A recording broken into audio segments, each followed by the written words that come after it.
Hi, everybody. I'm Aliya Crawford. Thank you for joining me for another episode of Team AC with Aliya Crawford. My special guest today is entertainment industry executive, Mr. Phil Thornton. Phil, thank you for joining Team AC. Thank you, Aaliyah. Glad to be here. It's awesome to have you here, Phil. You are a record label executive. You are a television and film producer. You are also, you wear many, many hats. So tell us what it is. Tell the people here, because I know what you do, but tell everybody what it is you do and also how you got started in the entertainment industry. Oh wow, well, that's a journey. I'll start with what I do now. So I am a partner at with Insignia Assets, which is a company that owns a recorded music arm, which is distributed by Sony Music. That's tribal music and platform sounds. One is a faith-leaning imprint. The other one is more mainstream. We have a publishing company as well for music publishing. We have a touring company, Undivided, and then we have our television and film arm, which is Three Diamonds Entertainment. So that's what I'm doing now. In the past, I've worked at a few major labels, Sony Music Group, Universal Music Group, E1, even before all of that. So I've had my time in different buildings. I produce a ton of content, scripted, unscripted, documentaries, looking to get into some animation and things, but I've been producing since 2006. I co-host an Emmy-nominated series, podcast, radio show, and television show called We Sound Crazy.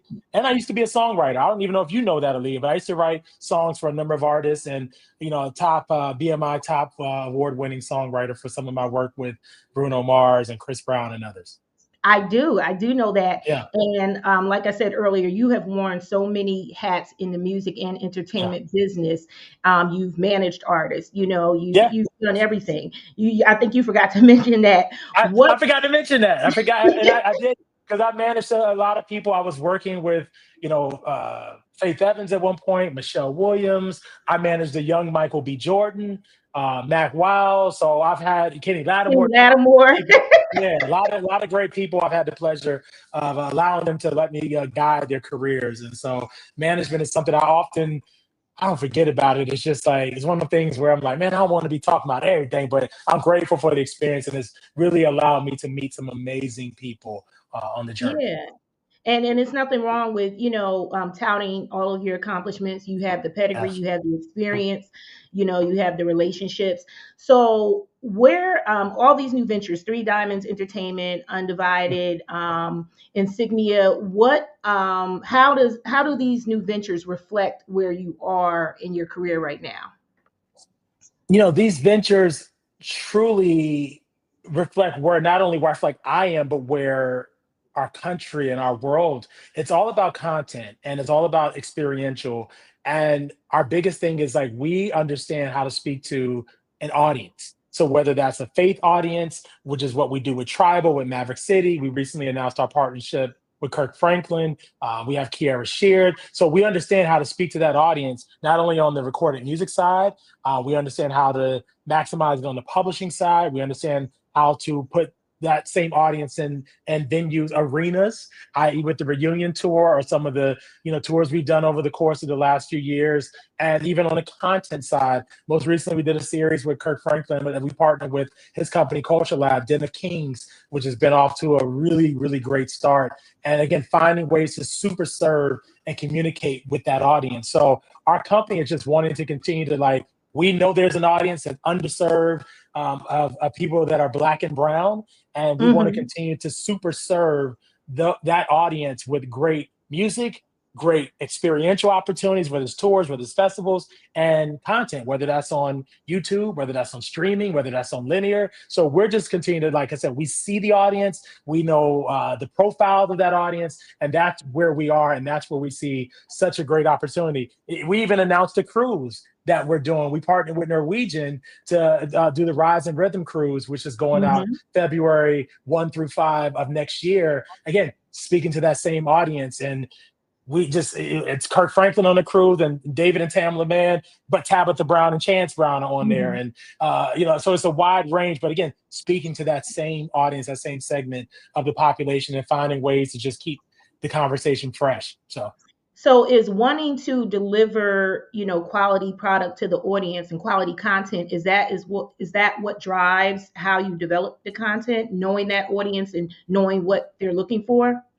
Yeah, quality is important because we don't want to just do things for the sake of doing it. It's always such a level of intentionality. And it's always something I learned when I did a show with the Oprah Winfrey Network. Miss Winfrey, when we were developing and pitching a show that was in its pilot phase, literally said to me and the producers, like, why are you all doing this show? And I need an intentionality statement Mm-hmm. written as to why. And so that stuck with me. Although the show never materialized, we ended up shooting the show and greenlit, but things happened beyond our controls to why the show didn't make it. But that was such a life lesson for me, the why and that intentionality behind it and what you want people to take away. So for me, it's always like, how do we just keep the quality there? How do we make sure that it's always, to me, it's quality over quantity. So we'd rather put out less music but great music in a year, or do fewer tours but great compelling tours, or more like, versus just we're doing a bunch just to make money. That doesn't help any Right. of it. So because that also tarnishes your brand. So like, even with the cruise, we're doing one cruise next year, we're not doing 5 cruises. We really Mm-hmm. want to just let the audience know, and our consumers and the people who have been loyal supporters of what we're building, we believe in quality. Quantity is like, again, if all goes well and you find a way to make it quantity and still maintain the quality, but quality is always our priority. Okay. And you mentioned Den of Thieves earlier. That's the new show that Yeah, you guys Dinner have Kings, on Dinner YouTube. Kings. I said Den of Thieves. Did I? Yes. Oh God.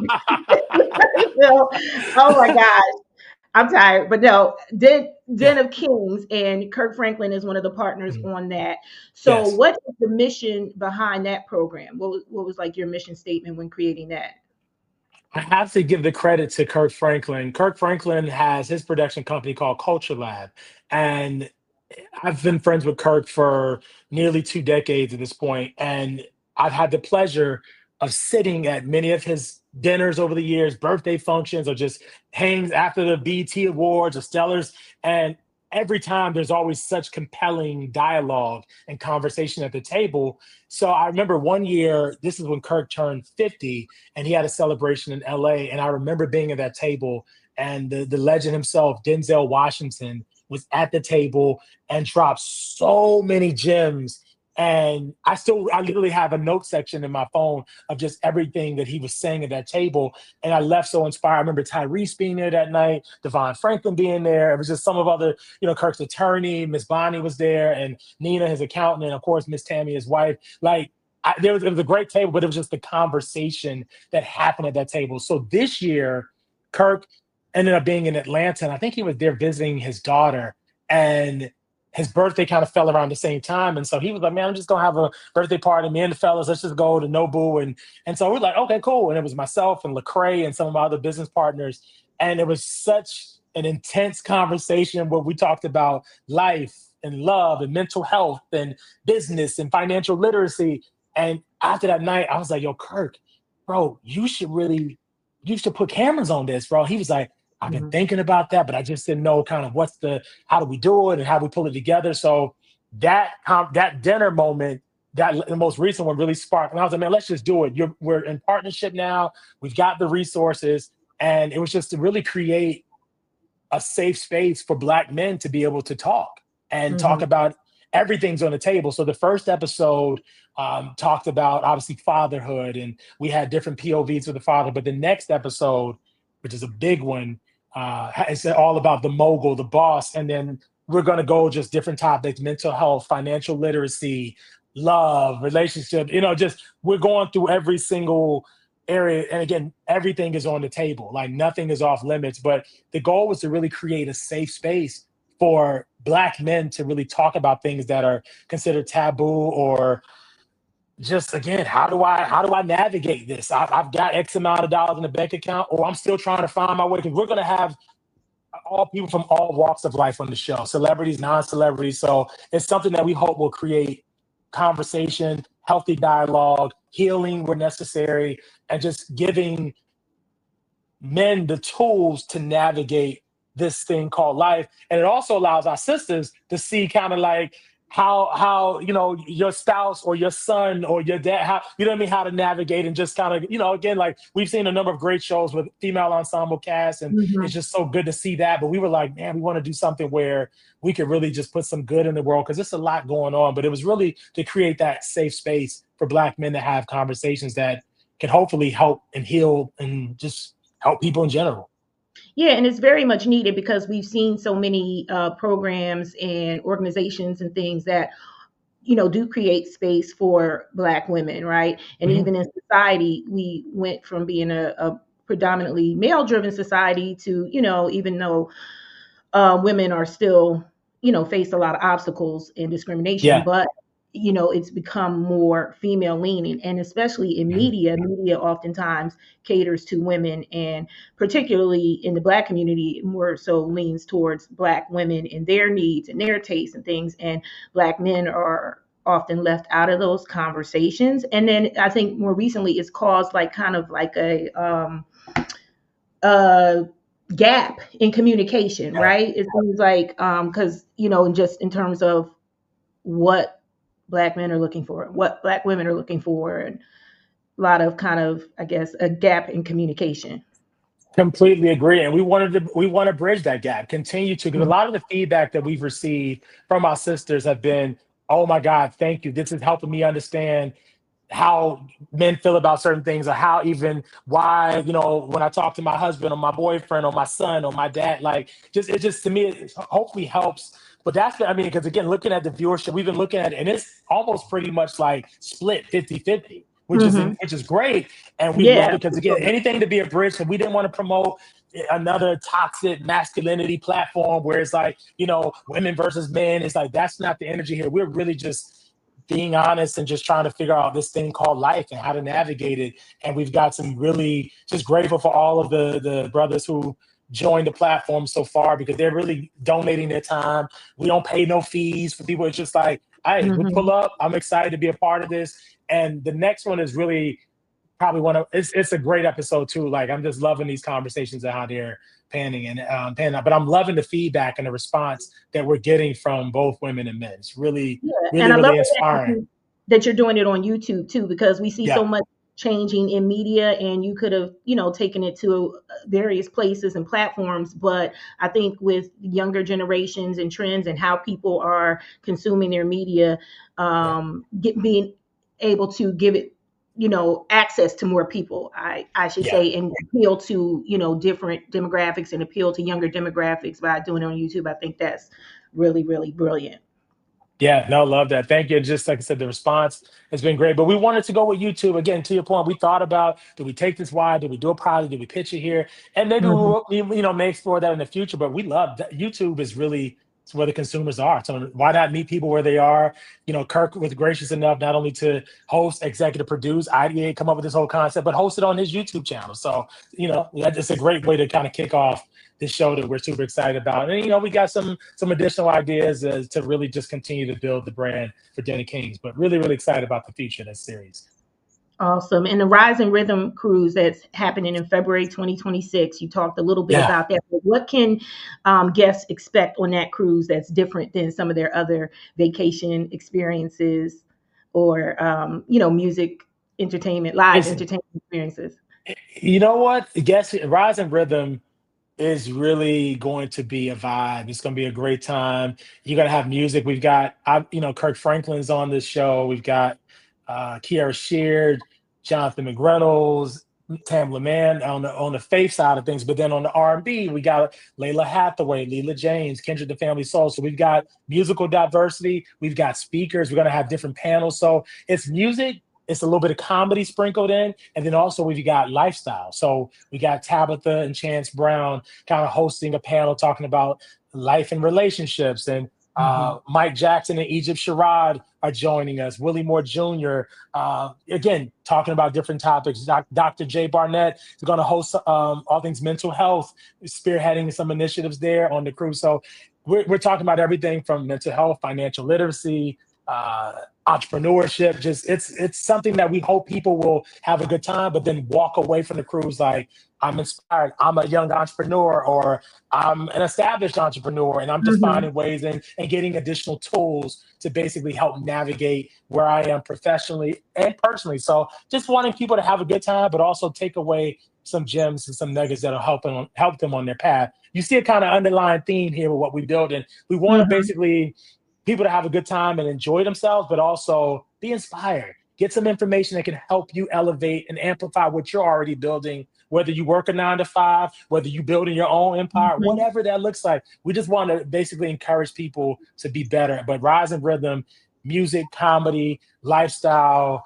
just great conversations. And we're going to have fitness on there. My brother Jarrell Webb is going to be hosting morning workouts. We're doing yoga. It's all types of things. So it's going to be a good time. Tamar Braxton is going to be doing Celebrity Family Feud, as well as hosting karaoke. So again, you got so many different pockets of things I might have happening to on get a this show. cabin. I might Yeah, have to get a pull up. cabin. I haven't. Pull up. You know what I mean? But it's gonna be a good time, and it's only the first through the fifth.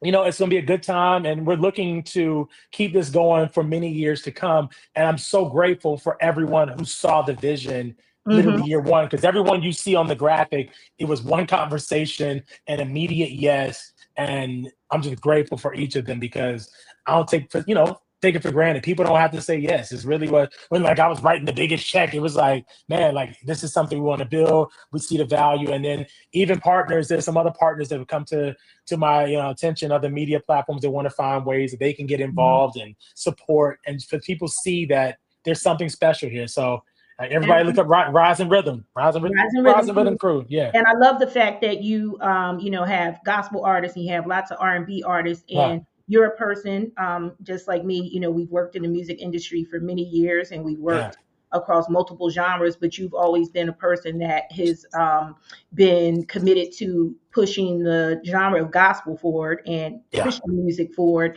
And why are you passionate about that, and like bridging, again, the gaps between different genres of music?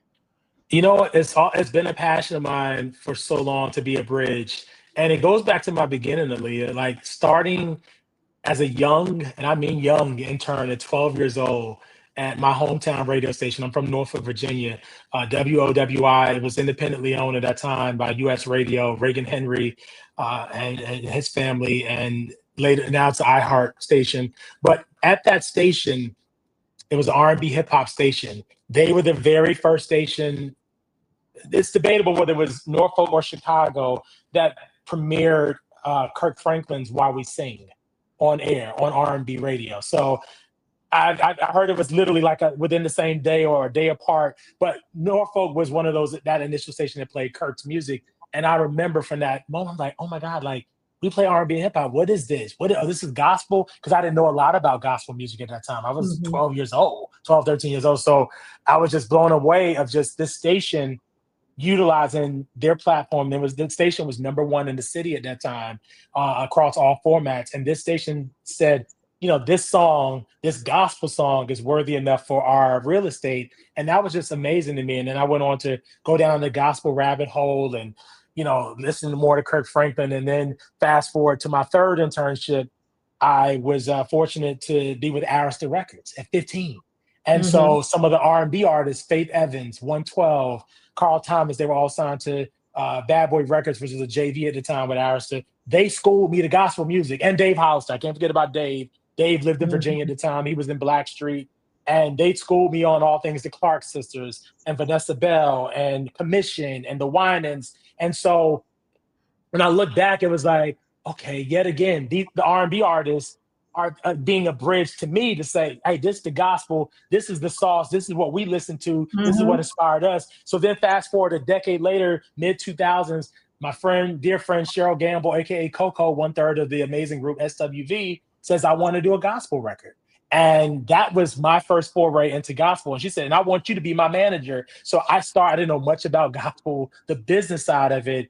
And again, I worked in the overall industry, but at that time, yet again, I'm working with a mainstream artist who's entering into the space. So I've always kind of been the bridge indirectly, and art and people have been the bridge to me. So that's why I've just been always very appreciative of the artists that poured into me and allowed me to say, hey, because I didn't know gospel.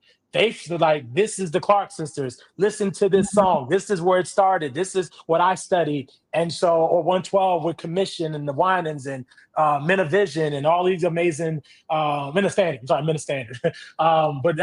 Amazing, artists that have come out of gospel. And so then as I continued down that path with Coco, I started to see that this area of the business really was underserved and under resourced. And it just basically just lit a fire in me to say, how can I add more value? Because candidly, Aaliyah, being from humble beginnings, being raised by a single mom who worked 3 jobs to Mhm. put me through school and private school, like I understand what it's like to not have, and I know what it's like to grind and to work. And Mhm. so being in gospel was my way of saying, God, thank you for everything that you have done for me, continue to do for me. It's just my way, on top of the tithes I give, I pay my church, just my way of Mhm. giving back and spreading the gospel, because gospel and Christian music have some of the best artists, songwriters to ever grace the earth. So if I can utilize some of my influence that also has been, that's all from God, and to basically do my part here on earth as a vessel, why not? So that's why, if you notice over the years, and you've been a part of many of those moments with me from each of those buildings, from E1 to my time at RCA Inspiration and beyond, we weren't Mhm. afraid to have collaborations and say, Jonathan McReynolds, let's have you do this performance with India Ari, or Corinne Hawthorne, you hop on this record with Queen Yellow Bee. Naja or Yellow Mhm. Beezy, or some of those. And again, I've got And you Kirk too, and Lil Baby. everybody may Again, it's not fun. know that you're the person behind, Snoop's first gospel album. Yes, yes, and I'm proud of it, and I'm Mhm. proud of it. I have no regrets. I spoke to Snoop's camp a few days ago about further collaboration, but I love Snoop, his heart, just the way he approached the project, Mhm. and when he reached out to me about it. Again, that's a part of it, and again, the gospel is for everyone. Like, it's just like we can't dictate who gets it and who can't get it. And Destiny Child, when we reunited Kelly, D, and Michelle for the Stellar Awards. Not only, well, one for Michelle's album on the Say Yes track, and then again for the Yeah. Stellar Award stage. So again, so many great moments with mainstream artists giving God the glory. That's where I feel like, well, God is pleased, and I've done it in multiple buildings. I'm continuing to do it now with me and my partners, and we got a song out now with Glorilla, who won the BET Award to, Yeah. And much Phil, I don't know if fanfare. you know this. I don't know if you know this, but I was with Kirk on the Grammy red carpet the first time he met Glow, and I have the footage. I'll have to send you the video. I posted it before, Please. but Oh, I captured the wow. video, and when they first said they should do a song together, and Glow was like, Wow. of course, it's such a cute video. I'm gonna send it to you because Send that, um, please. and so that was the beginning. That was the Yep. beginning. That's She brought her crazy. dad over and everything to introduce him to Kirk because her dad is like into gospel music and all that stuff and loves Kirk. And it was a really cool moment. No, I love that. Please send that video to me. But that's, again, I love that. I know people have their opinions, but again, my purpose here on earth is about really being a bridge. And I believe Hmm. that the gospel is for everyone. I believe that we have to find ways to reach young souls and new souls. We can't keep preaching to the same people within the four walls. And that's what I feel like my contribution has been and will continue to be, whether it's through music, whether it's through touring, whether it's through content, through cruises and beyond. That's what it's about. It's about spreading the good news. And I make no apologies about it. I Yeah. really don't. Yeah. Yeah, and you can inspire, and no matter what people's beliefs are too, Yeah. you can still inspire them. You can still encourage them. The Yeah. music can still move people, or not the music, the word, the music, everything can still move Word. people. Everybody doesn't have to necessarily subscribe to Mhm. the same beliefs or subscribe to the same path. That doesn't mean that the messages in the word and the gospel is not still impactful to different lives. Absolutely. You Completely know. agree. Last summer, I did an event, fireside chat with Forbes, and they had a wide room of C-suite executives and people that were just from all different walks of life and religion backgrounds. And so to have people like, I remember a sister that was a Muslim came up to me afterwards and said, that, oh my God, did you work with Jonathan McReynolds? He's one of my favorite artists. I listened to his music, and Jonathan was somebody I had the pleasure of working with during my time at E1. Hmm. From back in 2012 on album number one. But it was amazing to see someone who you wouldn't, in theory, think is listening to gospel music, but absolutely, Hmm. but it was just amazing. But that is the whole purpose. To your point, everyone may have different beliefs, but the gospel and the good news, the good word, is for everybody, and that's what I continue to subscribe to, and that's where I am. I really, but I'm grateful. But it's my way of just like continuing to be obedient because God opened all of these doors, Aliya, all these accolades, all Hmm. these things. That's all God breathed on it. Because again, I ain't the smartest person out here. I'm grateful for what I have, You're one but of the I'm like, smartest. nah, but no, but that's him though. I'm serious. That's Right. really him, and just having the upbringing that I have, and being afforded the education and opportunities, and I'm just grateful. But it's like all of this is God.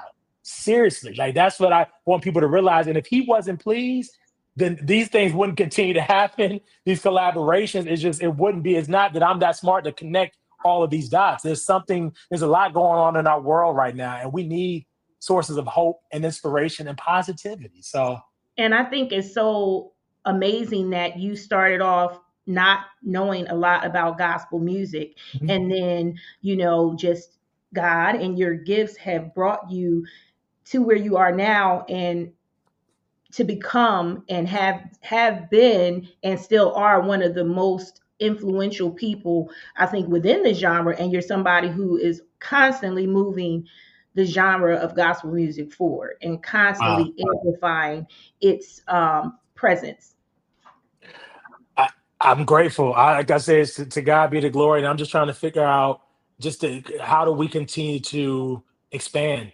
Because God is really now in this new season aligning me with such great people and great partners, and that those partnerships look a number of different ways. But people who are really all growing and moving in in the same direction. So it's just Hmm. powerful. And I'm just again, I continue to root for my people that are still within the various buildings that I've worked in. And I'm grateful for them. I'm still in touch with all those people. I'm happy for everybody because we need outlets for gospel music. We need, like I said, with any genre. I don't care if it's R&B, country. You need people investing in different areas and infrastructure to make it continue to be sustainable and just profitable. Because at the end of the day, I'm excited about the ministry portion and the word, but it's also the commerce side that, as corporations and for-profit entities, it's that fine balance. But to me, it's about just the impact and a partner with those people to have something to say, but we also have families and legacies to prepare for. So it's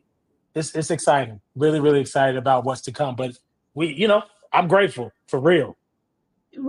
For sure. And you have so many things going on. You have, Three Diamonds Entertainment. You have Yeah. Insignia now. You have, you're co-host of the We Sound Crazy podcast. Yeah. And how do you find that balance? How do you have work-life balance with everything that you do? I want to ask, and how do you stay grounded? Work-life balance first. I will say I'm just very intentional about my time. I have a great support team. Aisha, I call her my right hand or the glue. She holds me down. She keeps me on task. We block out days where I just will literally take personal days or mental health days and things, whether that's, go sit with my therapist, go sit with my pastor, like whatever that may look like on that given day. But I'm very intentional to not just schedule every day with meetings, every day with Zooms. Mhm. Like it was just like, to me, it's like that balance is key because when you go, go, go, go, go, and not being mindful of like you and just making sure that you're recharging and like even with this phone sitting here, the reality is at some point you got to turn the phone on and off or it'll start to freeze up on you, or this computer that I'm on right now, you got to turn it off every now and again, reset, recharge. And so we're no different as human beings, and that's something that I've been very mindful of, especially within the last 7 or 8 years, that recharge. So I take vacations monthly, and a vacation might be like, oh, I'm just going to Florida for the weekend, just for the weekend,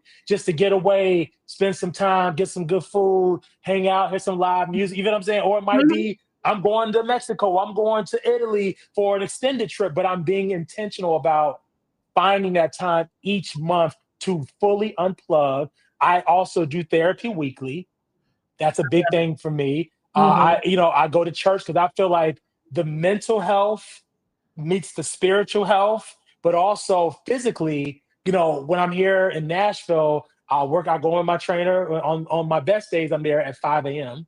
And so I feel like the mental, the spiritual, and the physical, and obviously emotional all work together as a part of Mm-hmm. that balance that we're talking about. But those are some of the ways that I've been able to navigate and just prioritize me in the conversation, just that creating that balance that's necessary, because otherwise you'll burn out. You'll burn out. Absolutely. And I love that you go to therapy and people, I think people are becoming more educated about mental health now, Yes. thankfully, and therapy. And but it's important to understand that you don't necessarily want to go to a therapist once you're having a crisis, Yeah. mental health crisis. It's preventive care. You don't Yes. you don't want to wait until something happens or wait until you get sick. It's about, maintenance and again that self-care all the time. It's like me. People Yeah. always say, I always take lunch. I've always taken lunch throughout my Mhm. career. I've taken a lunch break. And people say, "How can you take a lunch break?" I never take a lunch break. I just eat. It's like, no, like I must. Like that's one of the things that Yes. a long time, just 30 minutes, an hour, whatever that I have to myself. That's one of the things that I look forward to and I Mhm. enjoy during my day. And it's important. And just like you said, taking a vacation. Same with me. I try to vacation regularly and Mhm. find those things that are going to just help me recharge and help me to, just be able to be my best, be at my best. No, it matters, and I also block out my lunch for 1 hour every day. I don't allow any meetings to be scheduled during that window. That's just something, again, being intentional about the balance, because you will burn yourself out. But I may go to Charlotte or go to Raleigh to see my sisters on a weekend. Again, those things fall under the vacation kind of banner. You know what I mean? Like just to go road trip, or let me just take a quick cheap flight to go see my fam, hang out. Like you have to do those things to refuel your tank, and that's just something that I encourage people that are aspiring and early on the journey, but also people that are successful, and kind of where they want to be. You got that balance is key. Otherwise, you'll look up and be like, okay, why am I so stressed out? Why am I this? And it's just like, no, we're here for a reason. These things are placed in front of us, but they shouldn't consume us. So Hmm. that work life balance is real, and just finding that spouse, so that whatever, building your family, all of that works together, and it's just like, again, starting so young in this business, I had some great mentors, but that's one of the areas, Aaliyah, that I didn't have people pushing on me the work-life balance and Hmm. making sure. It was just like, no, no, you got to get the money, work your way up. And it's like, yeah, I can get the money, but it's also like I need to be taking care of me, but also building my family, my legacy. So that's something that like I said, I've had to learn myself and kind of just create my own structure of what that looks like. And I'm proud of where I am. Like I said, it's just, and feel like I'm getting better day by day, week by week, year by year. And that's what it's about. And my therapist, I always like to, because he's been with me since this one has been with me since 2017. And so my thing is like, even we were talking recently about the growth from that period to now. And it's like, you talking 8 years at this point. And that's, again, because a lot of times we don't deal with not only just what's currently happening, but previous trauma that may have happened during childhood or previous relationship. And those things will stack up and fester. And so, like I said, I like to just live my best life. I'm working day by day to be the best version of me, operate with love, respect, and integrity. And that's what again, the business side is one thing. You'll be hard pressed to find somebody to tell you I did some bad business or crossed them around. That's not even Hmm. my where I am ever, because I'm like, I believe what you put out is what you get back. And also, life is short, and this thing is built on relationships. Like this whole industry, it's relational. So if you burn this person over here, or you do something shady over here, it's going to prevent something in the future, likely. And some people are able to skate for a period of time, but it eventually catches up with you. We've seen it. We've seen it. I ain't gonna say no Yeah, names. We've seen it. all the Yeah. time. And sometimes, people just observe. It may not even be something that someone did to that person, right? But they Yep. can just see how you move with another Yep. person, and then that might affect how they view you or how they're going to deal with you in the future. Facts. Facts. It's real. It's real. Yeah, Uh, absolutely. So again, like just in terms of advice to people who might be starting out or who might already be in their chosen field, what advice would you give to people in terms of how to kind of lead with impact and make, yeah, lead with impact or work with impact? For people aspiring, or even if you're in theory where you want to be, I always tell people again, my faith is my first pillar. Like that is like God, just really find your spiritual, but whatever that looks like for you. Mm-hmm. The other thing is I encourage people know the industry that you're looking to be in. So if you want to be in music or television, or you want to be an attorney or whatever area of expertise, learn it front and back. Obviously, if you're an attorney, you got to go to law school. But in Mm-hmm. some of these other areas, if you want to be a publicist, really learn about publicity, learn the rules, the do's, the don'ts. If you want to work at a record label, understand how record labels make money. Uh, get books on the music industry. That's why I feel like a lot of people that want to enter into music or television and film, they kind of want to just get into it and just wait, let me get to the money. And it's like, Mm-hmm. no, learn the industry, learn how the business works, learn how people are paid and compensated and how the rules are. Like, yes, you're going to have attorneys and agents and managers around and involved in different capacities. But I just encourage, I don't care if you're an artist, if you're an exec or whatever, just know the industry. And then last, I always tell people find mentors. I still have mentors at this point in my life. That's Absolutely. something that has been extremely valuable to me, is find those people that have been on this journey before you, that have experienced highs, lows, that can maybe save you some of those highs and lows. So I'm grateful for all of my mentors and people that have poured into me over the years. There's so many people that Mm-hmm. when I think about it, I'm just grateful that have helped me. But then the other thing that has been my blessing, and I know, and this is the last bit of advice I'll say to people on the journey. We always, when I was first starting as an intern, it was always about, man, network up, meet the president, meet the CEO. And that's great as well. I was fortunate to meet and connect with those people.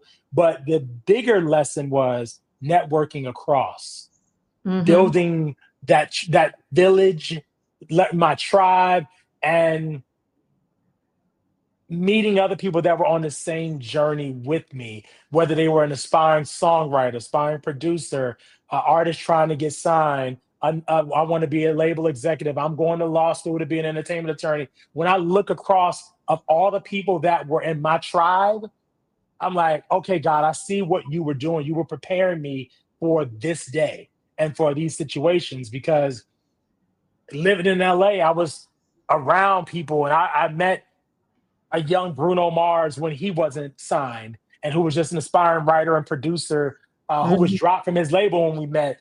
He was in my tribe. I look at a young Michael B. Jordan. I look at a young Kelly Rowland, like, who's my dear Mm-hmm. friend. Like, all of us were trying to figure it out together.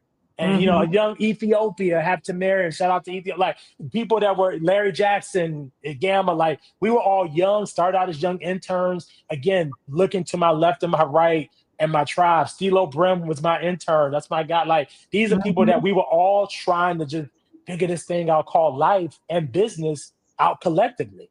And it's like, now I look at everyone now and their bosses, Datari Turner, like one of my best friends. We started on this producer journey together, and we were finding out the do's and the don'ts. But the reality is, like, we still figuring it out, but we had each other to lean on, and I could call, and how could we work on this project together? And how do we work on this together? And okay, well, you know a writer. Okay, I know a director. Oh, you got the plug of the network. It was like, and And even if I, oftentimes that's how it happens. It's like you that's have these how, relationships with people before you even have an opportunity to work together. Just like, you and Patty were friends, and then yes, I met you, and then we were talking about, I remember the neighborhood awards and yes. getting that award and all those things. And then we didn't work together for, a couple of years after that point. So, you I'm telling know. you, relationships, it's the world. I mean, that's what I'm just telling you. I've always believed in those relationships and cherishing those relationships. And like I said, I'm grateful to have known you as long as I have, and grateful for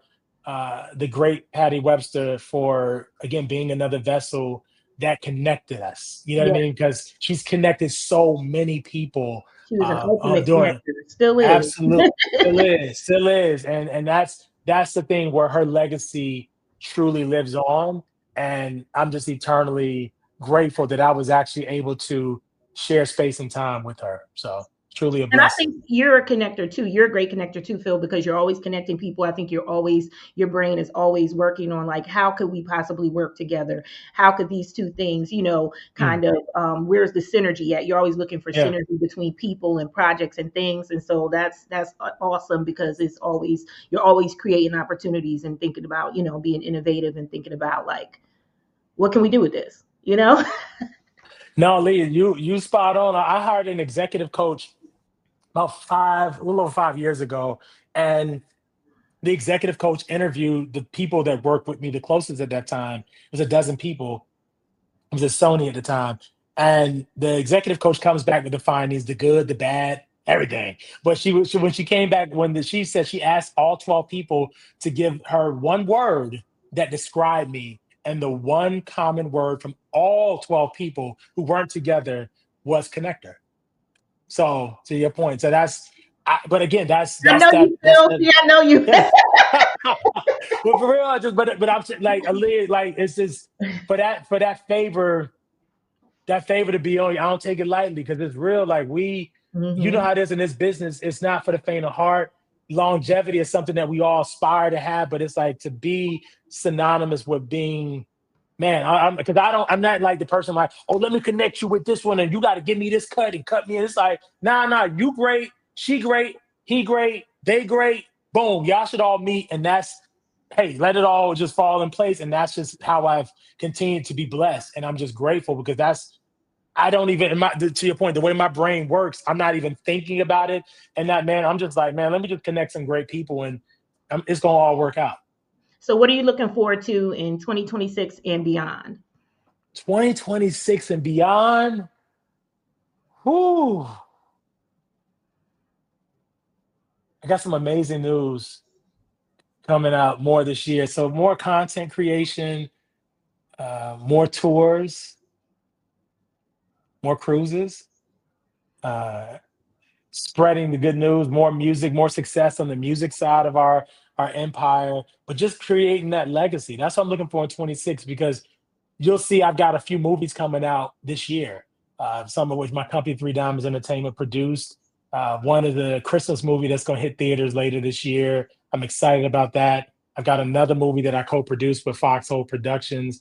More about that coming out very soon. We filmed that at the end of last year. So a lot of great, but I'm looking forward to more collaboration, more partnerships, telling Hmm. more great stories. I really, it's a passion of mine to really preserve our music, our culture, especially for our Black creatives and Hmm. Black executives and Black people. We got enough of things that are the opposite of that in our world. So I'm always trying to find ways like, how do I tell a story that hasn't been told? And Hmm. how do we preserve the legacy so that this piece of content lives on beyond our short time on this earth, and this biopic, this doc, this story based on real life events, whatever that may be, but telling more great stories is what I'm looking forward to in 2026 and beyond, and just building more verticals that support our consumers but also create more job opportunities for people of color. Well, Phil, this has been a great, thought provoking, inspiring conversation. How can people connect with you on social media? And Social media, I'm at Phillionaire 1911 on IG, and at Phillionaire across all the other platforms. And follow us on all things Three Diamonds ENT, Three Diamonds Entertainment.com. You can find us there. You'll find everything what's happening on the TV, film, and digital side of things that we're building out. But I'm really, really excited and just gonna keep it going, keep building, and just making God proud. You know what I mean? That's really where I am, and just building legacy, real legacy, and things that I'm proud of that my grandkids will be proud of. That's where I am for real. it's all about legacy, Yeah. truth. So thank you, everyone. Thank you, Phil, again for joining us. Thank you, everyone, for tuning in. Please like the video, subscribe to the channel, and share. Until next time, peace. Thanks, Aliya. I appreciate